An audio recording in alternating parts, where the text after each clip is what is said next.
This episode of Point of View Uncensored is sponsored by Juicy Details, here located on the southeast side of Atlanta. Welcome back to Point of View Uncensored. I'm Dr. Renaissance. I'm Dr. Jake. I'm DJ Great, everyone. How y'all doing? Hope everyone is blessed on this cold Monday evening. But today we have a special guest with us today. A very remarkable woman. I've met her a few times.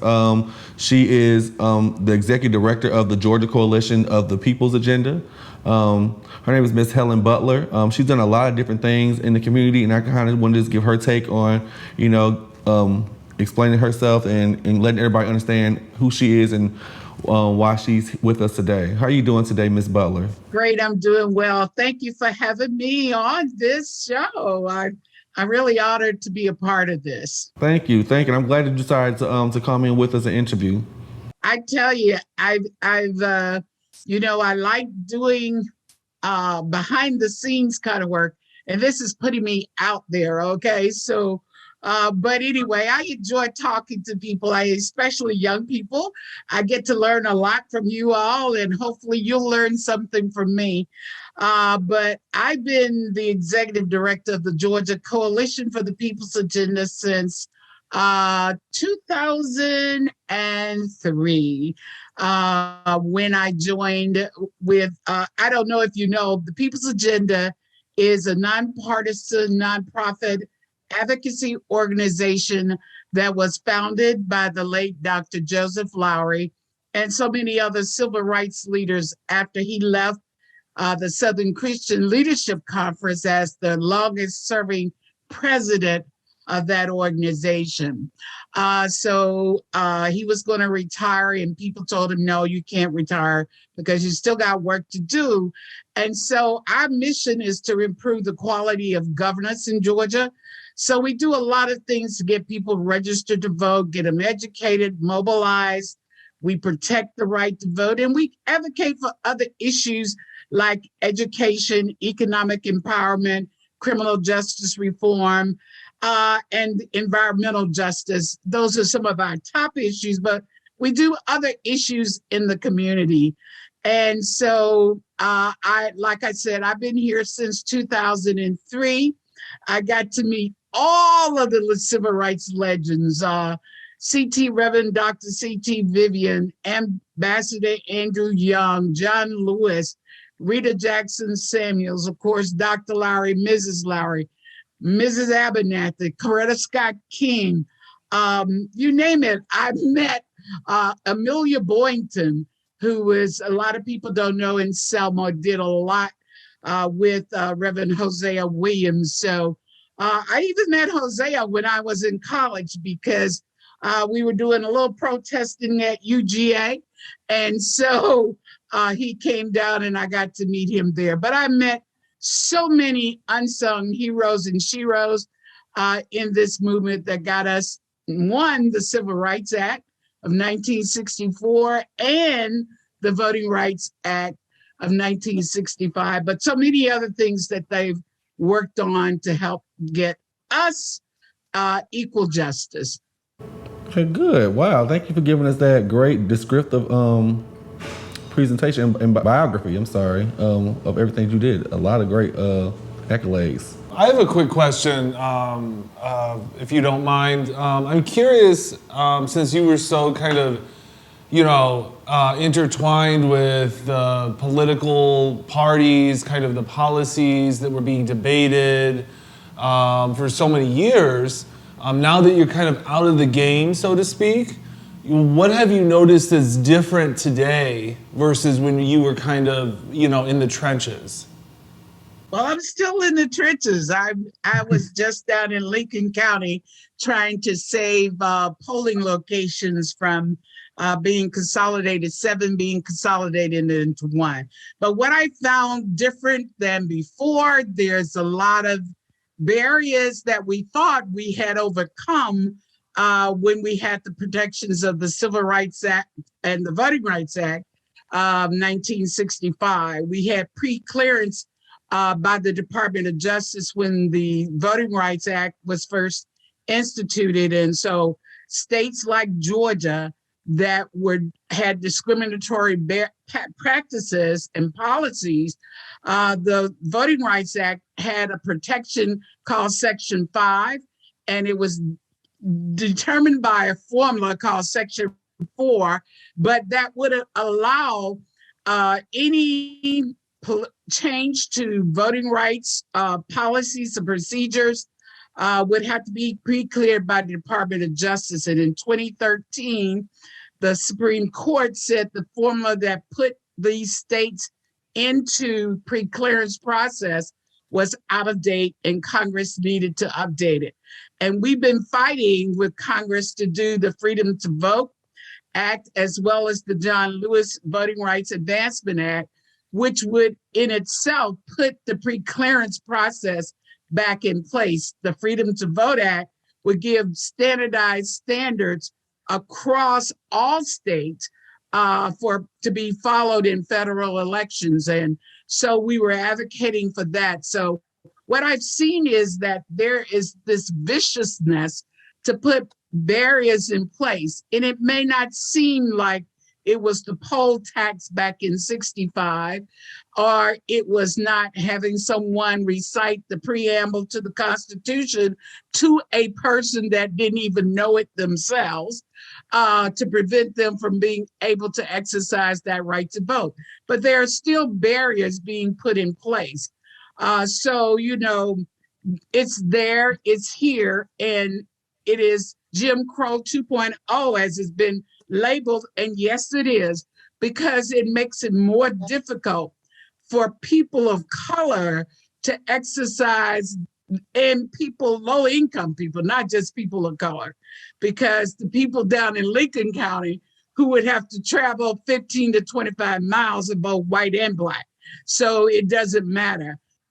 It's a barrier that they would have to overcome just to exercise their right to vote when they don't have MARTA, they don't have rapid transit, they don't have Uber there, they don't even have Lyft there.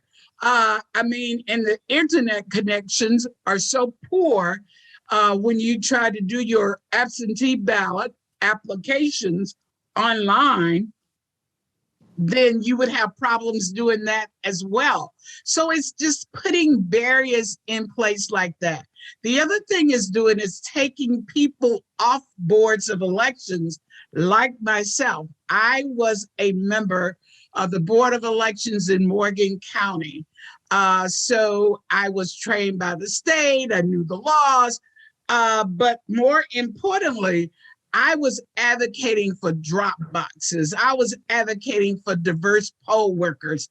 I wanted young people. If you look at all our new voting equipment, the check-in process is with an iPad. Old people like me don't know how to fix an iPad, don't even know how to turn it on half the time. So it was having a diverse staff that I wanted. I wanted drop boxes so that it would be easy for people during this pandemic to go and cast their ballot without coming in contact with someone who may be exposed, because my county wasn't requiring vaccinations. It wasn't requiring masks to be worn. So it had a high rate of COVID. And so to protect people, we wanted those drop boxes. So those are the changes. It's the same old tactics in a new format. Why I say that, the poll tax, where you had to be a property owner and pay a tax to really exercise the right to register to vote. Well, now you have to get an ID. To get an ID, you have to pay $30 or more to get that. And if you don't have your birth certificate to get that ID, you have to pay a lawyer thousands of dollars to help you get the necessary documents just to prove you were born in the US. Because unlike young people thought people were born in the hospitals. Back in the 40s and 50s, Black people and people of color were not born in hospitals. They were delivered by midwives.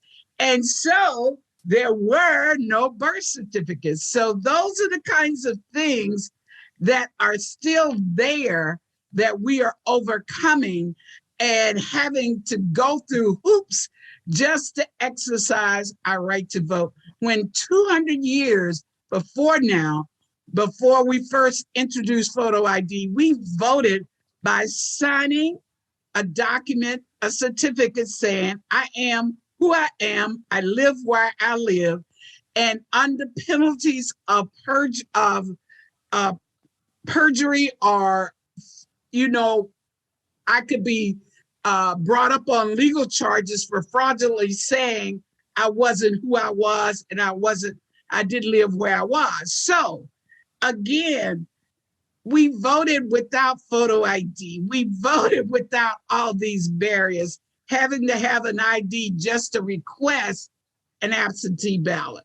So it's things like that that people are putting in place, and they're taking people like me off of these boards because we want to protect the right to vote, and we want to make sure people can vote without barriers. And I know that's a long answer, but I had to tell you that. That was very informative. It did put a different light and perspective on things. You hear the comparison, especially with calling what we're experiencing now Jim Crow 2.0, but you shed some light to kind of draw the parallel to what it is that you were speaking about. It's the same kind of barriers. I was one of the first 50 to integrate the University of Georgia after Hamilton and Charlene Hunter integrated UGA. So those are the same kind of barriers that we encountered they're trying to put them back in place now. And it has no reason for being there other than the minority is trying to control, because as you know, the census is saying that Georgia will be the minorities in Georgia. People of color will be the majority come 2040. So people are trying to retain power. And that's what it's all about, is retaining power any way they can. It's not fixing integrity or fraud in the election process. The Secretary of State, as well as the GBI, basically said our processes in Georgia did not have any fraud involved. So, but our legislature is continuously putting barriers in place so that they can shave off numbers, and numbers matter. They can shave off the percentages of people who vote a certain way, which means that gives them the more opportunity to be to win their races. So that's what it's all about, and people have to look at it from that perspective. In 2020 and 2021, we had the highest turnout rates, with the exception of the Obama days, but when he got elected.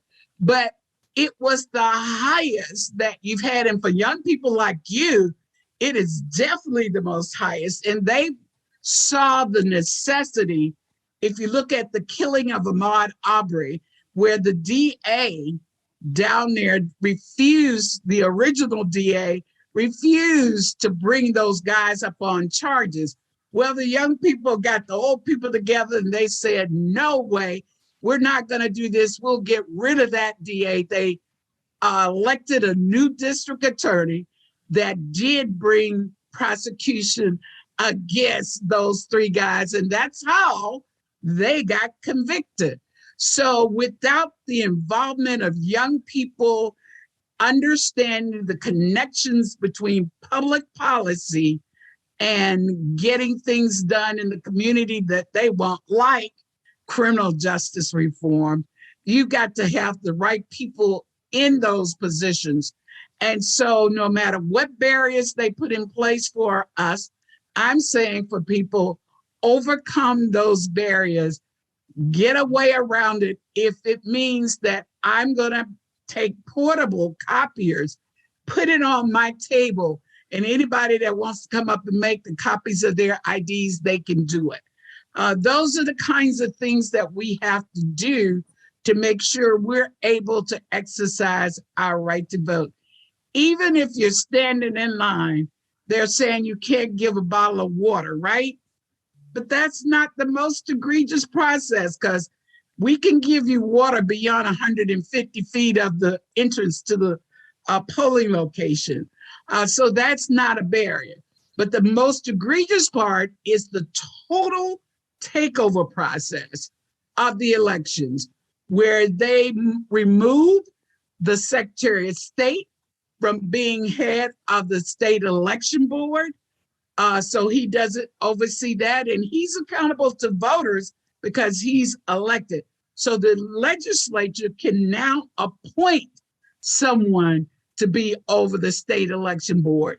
Then they have the process where the SB 202 says that the legislature can say, well, if I think a county is not performing, they can remove the entire board and the supervisor, like they're trying to do in Fulton County, which means that this appointed person who has no responsibility to voters, but is aligned to the legislature, would have control of who gets registered, whose votes get counted, right? Where your polling locations will be located, as well as to certify that election. And so, to go along with the lie, if somebody wanted to find 11,000 votes, this appointed person is not obligated to do what the voters want done, because they are obligated to the General Assembly. And right now, the General Assembly is controlled by one political party. And I'm sure it has nothing to do with a political party, because I'm sure the Dems would do the same thing that the Republicans are doing. But it's up to us as voters to hold them both accountable so that they're accountable to us as voters. Kirkland Carden, the commissioner of Gwinnett County, he was saying that Representative Lucy McBell may lose her seat because of the whole census process and the redistricting. Is that the case? Of course she is. What happens is every 10 years, we know the census help us determine not only what monies come back to our neighborhood, but it gets to tell us who gets to determine how those monies are spent in our neighborhood. So in redistricting, what has happened is the Republican-controlled General Assembly has drawn maps that would change the boundaries of Lucy McBath's district and make it so that it's more Republican than it is more Democratic. So she, in essence, will not be running in her 6th congressional district seat.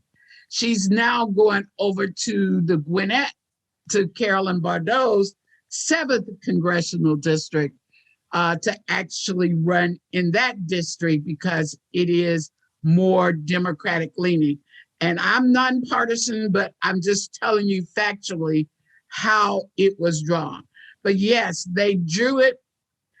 We drew maps ourselves because what we wanted to do was have independent redistricting by citizens, by people in the community.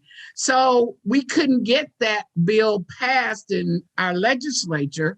So we drew our maps anyway. We presented them to the legislature. They totally ignored them. But way we drew the maps, there was equal representation in our maps. So, they didn't want that. They wanted skewed one way versus another way. So that means that the people that had voted for Lucy McBath in the 6th congressional district now has this gerrymandered district that goes up to Forsyth County and some other counties north that would make it more Republican leaning than it would as it stands at this present moment. So those people are going to get a new representative. And that's happened all over the state, not just in her district. In Sanford Bishop's district, what they did is pack more Black people in his district to dilute our voting strength so that we could have maybe influenced other districts beyond his congressional district, but packing us all in his district does a disservice to our strength and our voting strength. So it's things like that that your elected officials are doing, but people don't understand that process, and they don't, they just think, well, I voted for this 2 U.S. senators. Well, it doesn't stop there. You got to be engaged in every election, and you got to hold your elected officials accountable beyond election day. Let's say that they're successful in pulling these things off. What other methods or ideas can we implement to kind of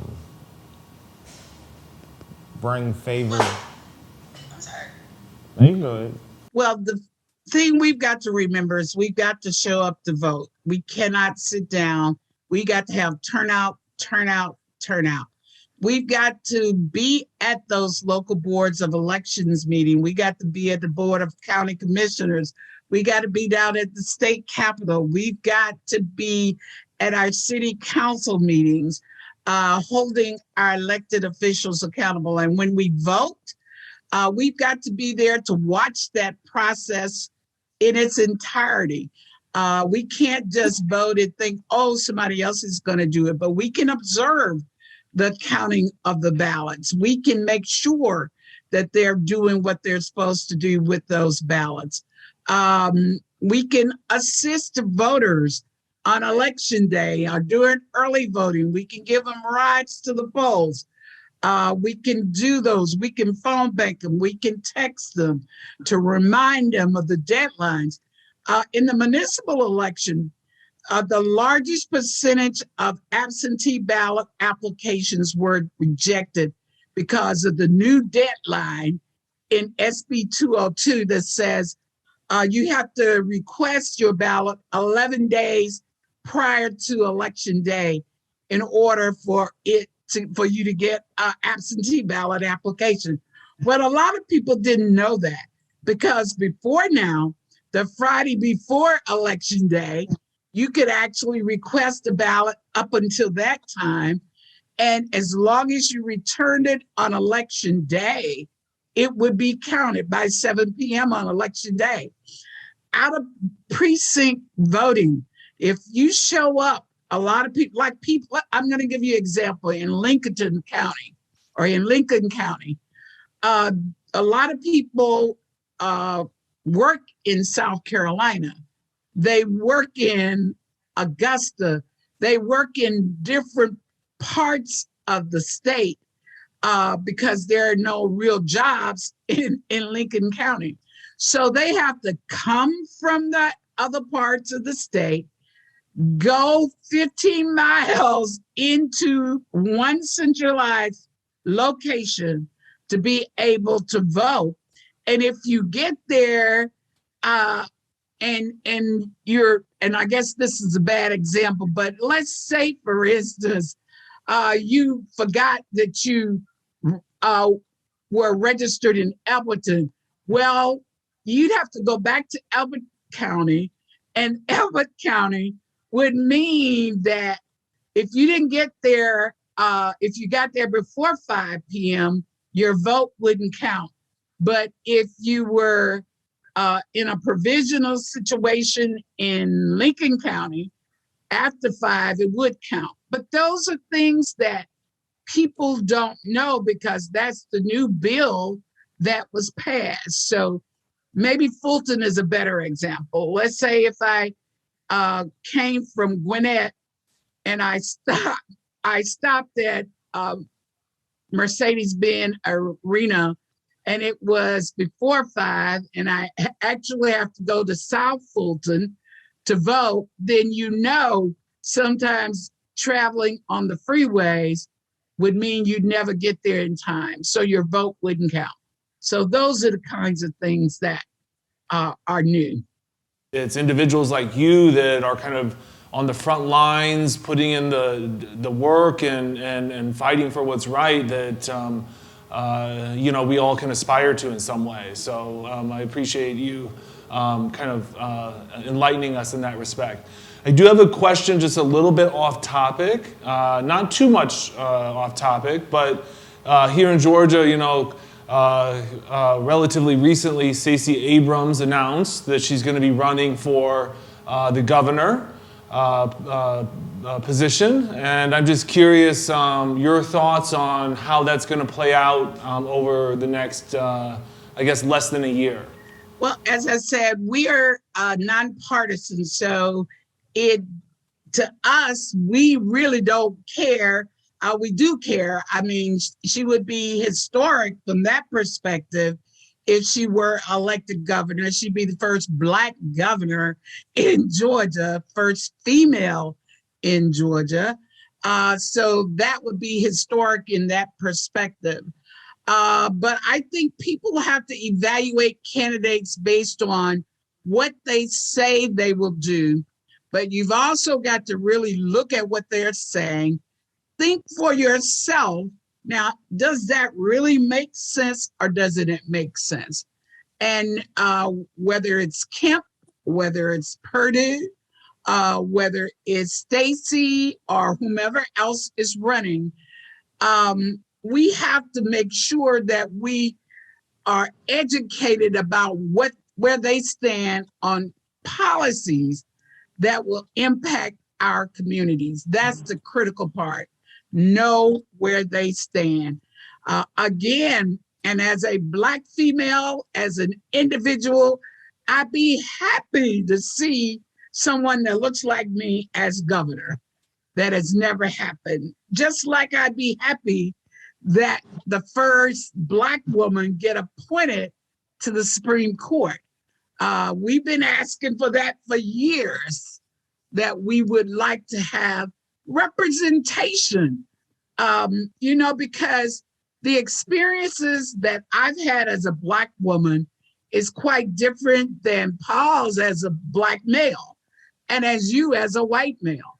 So, our experiences are different. So we need all perspectives to really understand and do the right thing for all people who live in Georgia. I'm glad you brought up the Supreme Court. So I was looking and I see that a couple of nominees that President Joe Biden do have in place is Judge Ketanji Brown Jackson, Judge J. Michelle Childs, and Judge Leandra Kroger. And so with those nominees, my question is, how do I word it? What qualifications do they have, or why would he choose these particular candidates? And as far as, because I'm assuming if he's picking these candidates, he wants to endorse these candidates. Why are these particular candidates that he wants? Like, what's so special about these candidates? I guess that's what I'm essentially asking. I guess I would say there are about 7 or more Black females that are good candidates to be a Supreme Court justice. They have a proven track record. They litigated a lot of cases that they would be hearing as Supreme Court justices. They're highly qualified.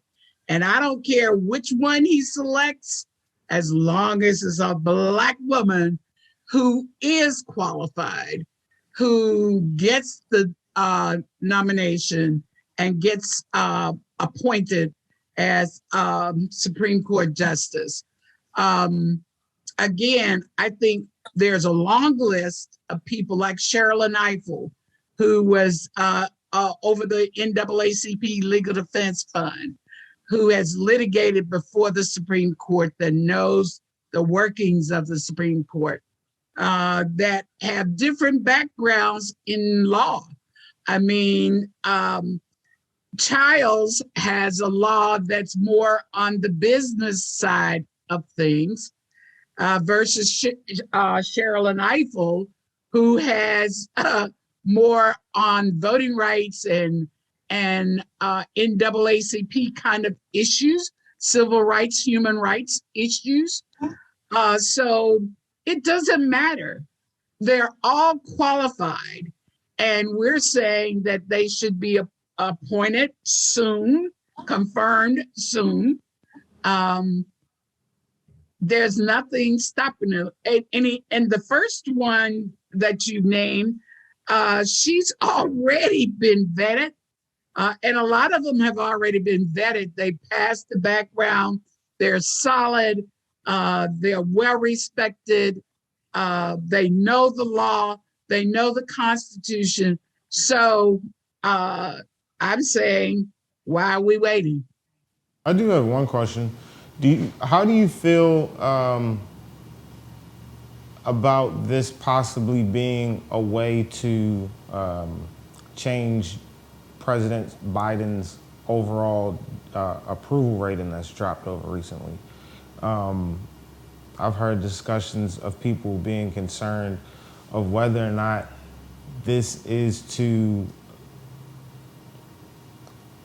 compensate Black voters into. I don't care about President Biden's ratings. I do care though, that we get a Black woman on the Supreme Court.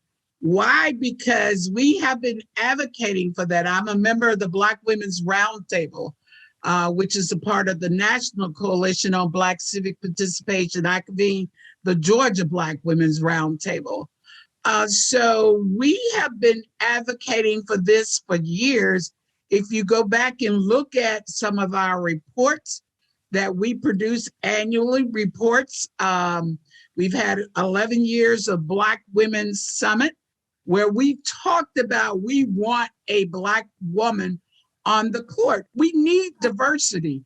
I talked about diversity, why it's necessary to have different views for different people coming from different backgrounds, so that we will be able to know what the masses feel and know how these laws would impact people from different perspectives.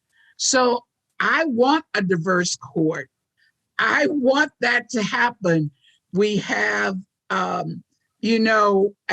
white woman, we have white men, we have a Black male, we have a Latinx person on the court. So I want a Black woman to be represented on the court as well. Okay, good. That's very very well put. I honestly say that. So with the Senate, because my understanding it takes the Senate in order to confirm this Supreme Court justice. How do you think that's going to play out? I know I was reading an article about Mitch McConnell. He stated that it'll be outsourcing to put a Black woman on the Supreme Court. And honestly, what does he mean by that, outsourcing? Like, is it like that seems like almost like a job that you kind of shipping off seas. Like, I don't see how you comparing that to a Black woman becoming a Supreme Court justice. I don't understand Mitch McConnell being from where he is. Kentucky is where he's from. I think that's where he's from. I forget where he's from. I try to forget him. But anyway, his thinking is so outdated. And to me, that is thinking back in the 50s, not in the 21st century, that is. You're not outsourcing. This person is highly qualified. In fact, all of the women candidates are more qualified than a lot of people who have been appointed, men that have been appointed to the Supreme Court. There have been white men that weren't even lawyers that were appointed to the court. But these are all legal people, and a lot of them have gone to the best universities in the US. Not that that's necessary for me because Childs didn't go, and she's just as qualified as any of them that went to Harvard or Yale. But I'm saying, why do you have one set of criteria for one person and not for the other? He voted for a lot of men that didn't have these qualifications. So why would you say this would be outsourcing when these people are well qualified, overqualified, in fact, than some of the guys that have been appointed to the court? And so, do you think that the Senate will have enough votes to pass to confirm this, like based on what we're hearing right now? Well, right now, just facts, the Democrats have, if they stick together, the Democrats will have the vote to really confirm the person. And Mitch McConnell is the one that said do away with the filibuster for Supreme Court nominations. So it's here. So the Democrats have the vote if they stick together. Like I said, a lot of these people have already been confirmed for other positions that they've held in the judicial system. So it should be no barriers as to why they shouldn't be confirmed as Supreme Court justices. So the Black Farmers Bill, are you familiar with that bill with the Black farmers? That it was like a $5 billion bill that's supposed to went to Black farmers, and now I believe the judge kind of had it held. I think the judge in Florida, I believe. Like, what's going on with that? I'm not real familiar with that, but I've read about it, and to me, the Black farmers have been supporting this economy for a long time, and they deserve their portion of funding just like others have gotten set aside, gotten federal help. They deserve the same. There is no reason why they shouldn't. I'm not real familiar with it in totality, but all I can tell you is from what I know of it, it seems like, again, the double standards. Yeah, and it's kind of crazy that a lot of people aren't really familiar with that, and that was one of the pieces that President Joe Biden put in place.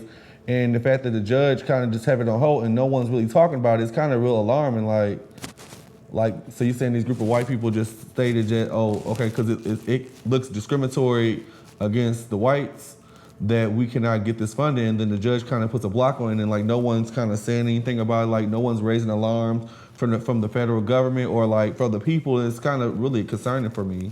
Again, we are just so overwhelmed with so many bad things coming at us that we're having to fight, whether it's the criminal justice reform, whether it's healthcare, COVID, mental health,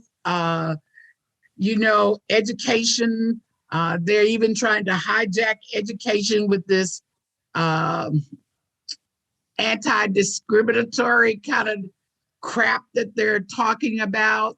They call it critical race theory that no one is teaching except colleges. But again, it's trying to do away with people being able to think for themselves critically, not to be fully educated. It's so many things that they're attacking all at once. It takes us all to find a niche that we can attack. And so we've got to find businesses and other farmers that will talk about this. You guys can talk about it. You can make it well known as to why it's critical. And it's not just for Black farmers. Black farmers deserve their share, as I said. White people have always gotten a lot of assistance, and it was discriminatory against Black people, but no one spoke up. Now that it's allegedly discriminatory against whites, you're going to put it on hold. Bull. It's just the minority the white people trying to retain control, that they have the power that they have. And instead of us being the melting pot that America is supposed to be about, that all of us can enjoy life, liberty, and the pursuit of happiness without barriers. Those funds for the farmers are our tax dollars. So my tax dollars is funding that. Okay, well, thank you for your time. I want to give you one last opportunity to, as like a call to action before you head out. Definitely thank you again. Is anything you want to leave lasting for our viewers? Well, I say go vote. Vote in every election. Attend your Board of Elections meetings, your county commission, your city council, your Board of Education meetings. I know you can't, and many of us are working 3 or 4 jobs, but get your block and divvy up the responsibilities and have a block party to discuss what was said at each one of those. And we can be abreast of what's happening. Invite every elected official who comes and asks you for their vote, ask them back on a periodic basis, whether it's monthly, whether it's weekly, or whether it's quarterly, and ask them, what did you do for me? Explain, how did you give me part of my tax dollars? What part came back to me? How did it come to me? What percentage did I get? So that you can be really knowledgeable.